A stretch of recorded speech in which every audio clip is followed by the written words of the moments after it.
носител во 4-та изборна единица од ВМРО ДПМНЕ на последните парламентарни избори беше сегашниот министер за транспорт и врски, Александар Николовски.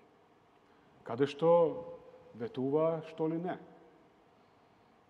Да сега имаме свесна блокада на проект кој што е многу важен за Струмица и како човекот ќе дојде во Струмица да излезе пред граѓаните и да им објасни зошто свесно се кочат некои проекти или еве новиот генерален урбанистички план, каде што можеби сме единствена општина во Македонија, парцела за градежна, за трговски центар, ја трансформираме во нов парк во Струмица на 45.000 метри квадратни.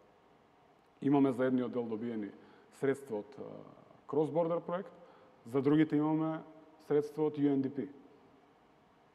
Сега сме во неможност да го реализираме проектот само заради тоа што без никакви со решени забелешки, со 3 јавни расправи за новиот генерален урбанистички план, едноставно не поминува од Министерството за транспорт и врски. Како со тој третман, утре повторно ќе се појави истиот тој министер во Струмица. Треба да се има малку чувство на срам.